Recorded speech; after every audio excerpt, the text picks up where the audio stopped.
Dollar گنا نہ کرو، سخی بنا کرو. عورتوں سے بھی کہتا ہوں، آپ سے بھی کہتا ہوں، اللہ کو سخاوت پسند ہے. سخی بنو، سخی بنو. اور رزق بڑھانے کا ایک آسان راستہ بتاتا ہوں. میرے نبی کے پاس ایک شخص آیا، یا رسول اللہ اريد ان يوسع علی رزقی، میں چاہتا ہوں میرا رزق بڑھ جائے. تو آپ نے کہا ادم علی الطہارہ یوسع علیک رزقک، باوضو رہا کر تیرا رزق بڑھ جائے گا. باوضو رہا کر، باوضو رہا کر. کئی خواتین کا بھی فون آتے ہیں، مرد بھی پوچھے، غصہ بہت آتا ہے، کوئی وظیفہ بتائیں. میں نے کہا وظیفہ کوئی نہیں، باوضو رہو. چونکہ غصہ آگ ہے اور آگ کو پانی بجھاتا ہے، اس لیے میرے نبی نے فرمایا غصہ آئے وضو کرو، پانی پیو، کھڑے ہو بیٹھ جاؤ، بیٹھو لیٹ جاؤ، تو تم باوضو رہو، تمہارا غصہ نیچے چلا جائے. ختم تو ہو نہیں سکتا لیکن نیچے چلا جائے گا، قابو میں آ جائے گا. کہ باوضو رہنا گویا ہر وقت اپنے آپ کو پانی میں رکھنا ہے.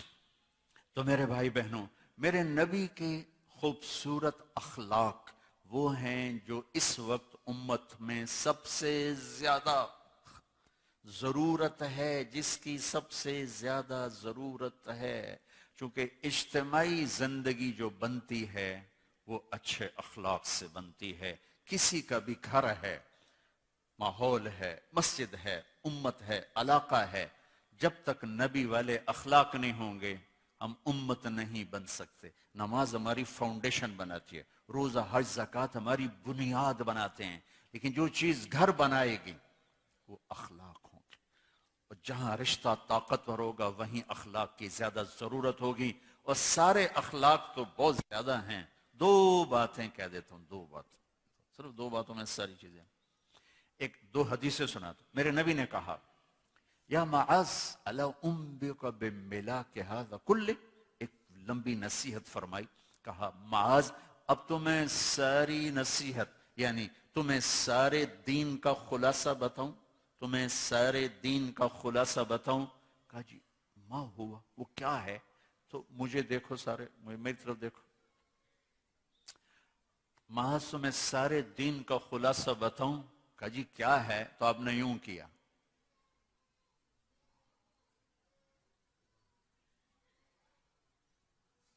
دیکھو یہ نہیں فرمایا کہ زبان پہ قابو رکھو، کر کے دکھایا.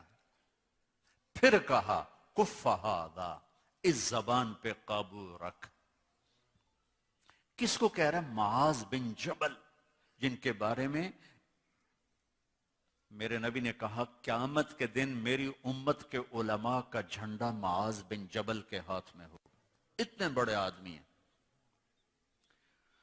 اور 4 سال پہلے میں اردن گیا تو ان کی قبر پہ حاضری دی اور دعائے اپنا فاتحہ کے لیے میں مزار میں داخل ہوں. سارے مزار میں خوشبو تھی. میں سمجھا جو قبر پہ چادریں ہیں وہاں سے خوشبو آ رہی. دعا کر کے میں چلا گیا. نماز تھی، بیان تھا. بیان سے فارغ ہو کر پھر دوبارہ میں گیا تو پھر میں کھڑا یہی سوچ رہا تھا، خوشبو. تو ایک صاحب وہاں کھڑے تھے، وہ مجھے شاید انہوں نے میرے چہرے کو پڑھ لیا. کہ آپ خوشبو محسوس کر رہے ہیں؟ میں کہا جی کر رہا ہوں. کہ آپ کا کیا خیال ہے ان چادروں میں ہے؟ 6-7 چادریں تھی. میں کہا جی. کہ آپ سونگو. میں نے ایک ایک چادر کو سونگا، کوئی خوشبو. اس نے مجھے بتایا کہ یہ اس قبر سے خوشبو آ رہی. اور 18 ہجری میں وہ بندہ زمین کے نیچے دفن ہوا. اور میں 1434 میں گیا. 1400 سال سے بھی اوپر زمانہ گزر چکا، اس کی قبر مہک رہی ہے، مہک رہی ہے، مہک رہی ہے. اس کو یوں کر کے سمجھایا،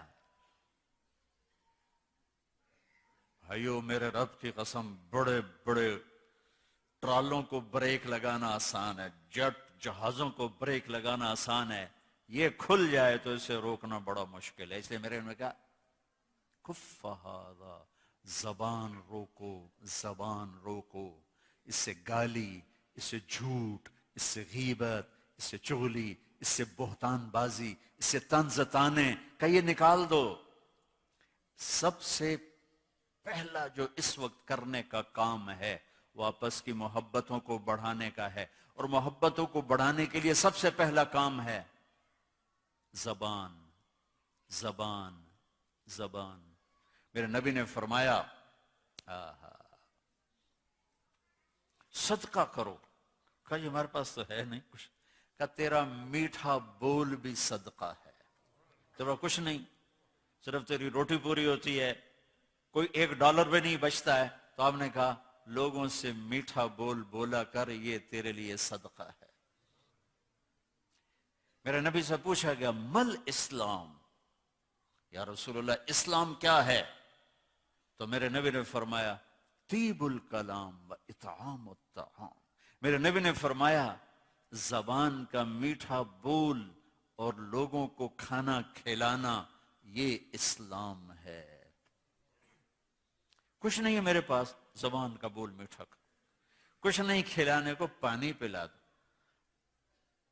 وہ مہمان کو پوچھتے ہیں چائے تو نہیں پیو گے؟ ہن کہیں پیونی. شربت تو نہیں پیئیں گے؟ سبحان اللہ، کیا میزبانی. چائے تو نہیں پیئیں گے. ہمارے استاد صاحب تھے رحمت اللہ علیہ، مولانا سعید خان صاحب.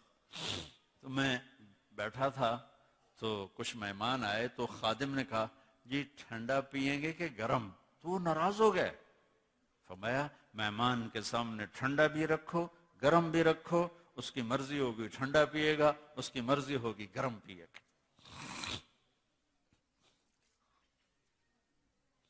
تو بھائیو بہنوں، زبان کے بول پہ قابو پانا، زبان کو یہاں رشتہ ہے، ماں باپ سامنے ہیں، زبان اور قابو. تو ایک اور اہم بات بتا رہا، سب سے پہلا رشتہ، سب سے اہم رشتہ، سب سے بنیادی رشتہ وہ خامند اور بیوی ہے. وہ خامند اور بیوی ہے. وہ خامند اور بیوی ہے. اللہ نے پہلا رشتہ جو قائم کیا آدم اور حوا میں، وہ خامند اور بیوی تھا. ماں باپ بعد میں بنے، دادا دادی بعد میں بنے، ساس سسر بعد میں بنے. پہلا رشتہ خامند اور بیوی ہے، اور آخری رشتہ بھی خامند اور بیوی ہے کہ جنت میں ہر مرد اپنی بیوی کے ساتھ اور ہر عورت اپنے خامند کے ساتھ زندگی گزار رہی ہے. سارے رشتے بیچ میں سے نکل جاتے ہیں.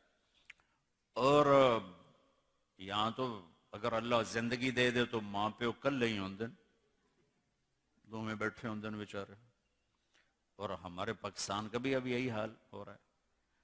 اور یہ کم بچے خوشحال کرانا نہیں، کم بچے خوشحال کرانا. تو میں کہا کرتا ہوں نیک بچے خوشحال کرانا. کم زیادہ کی بات نہیں، اولاد نیک ہو تو کم بھی نعمت ہے، زیادہ بھی نعمت ہے.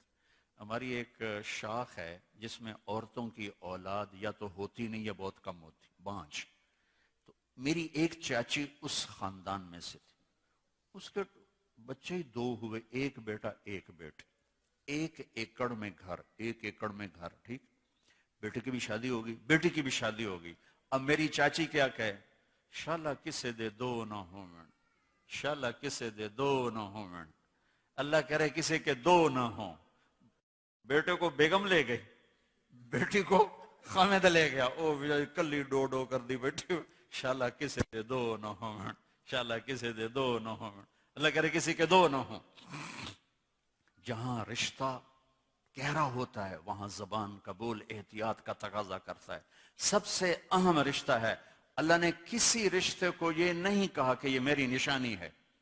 صرف ایک رشتے کو اللہ نے کہا یہ میری نشانی ہے، وہ خامد اور بیوی ہے. تمہیں اولاد دی، اللہ کہتا ہے میری نشانی.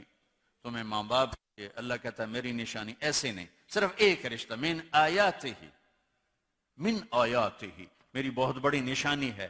ان خلق لکم من انفسکم ازواجا لتسکنوا الیہا، میری بہت بڑی نشانی ہے کہ میں نے تمہیں خامند اور بیوی کے رشتے میں جوڑا.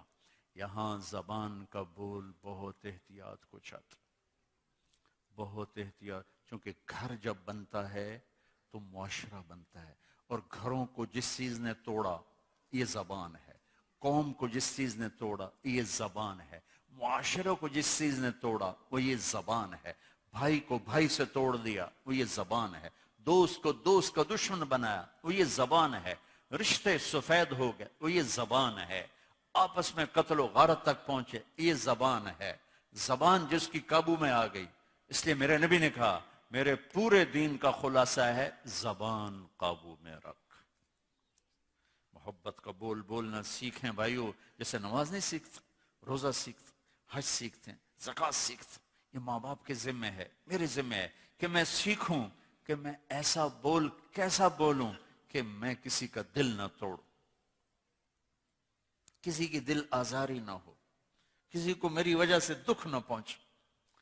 ایک صحابی ہیں ابو دجانہ، فرماتے ہیں لوگوں میرے پاس بخشش کا سب سے بڑا عمل صرف ایک، حالانکہ وہ بدر میں شریک ہوئے اور بدر سے لے کر آخری حج تک اپنے نبی کے ساتھ ساتھ رہے. ایسے صحابہ 200-250 سے زیادہ نہیں ہیں، لیکن وہ فرماتے ہیں لوگوں میرے پاس بخشش کا سب سے بڑا عمل ایک ہے کہ میں نے اپنی زبان سے کبھی کسی کو تکلیف نہیں پہنچائی اور میرے دل میں کسی کے بارے میں کوئی نفرت نہیں. میرے بھائی بہنوں، آپ ایک دور دراز ملک میں پہنچ چکے ہیں، آپس کی امت بن کے چلنا ہے تو معاف کرنا سیکھنا ہوگا، درگزر کرنا سیکھنا ہوگا، زبان کا بول میٹھا بنانا ہوگا، گھر سے غیبت کو نکالیں، طنز طانے کو نکالیں. کوئی شدت کمی بیشی ہو تو صبر کر جائیں، برداشت کر جائیں، اس کی ٹھنڈک اور محبت کو آپ ساری زندگی محسوس فرمائیں. غصے کا نکال دینا تھوڑی دیر کی سیٹسفیکشن ساری زندگی کی ندامت ہے. لقمان علیہ السلام کا فرمان ہے چپ رہنے پہ کبھی نہیں پچھتایا، ہمیشہ اپنے بول پہ پچھتایا.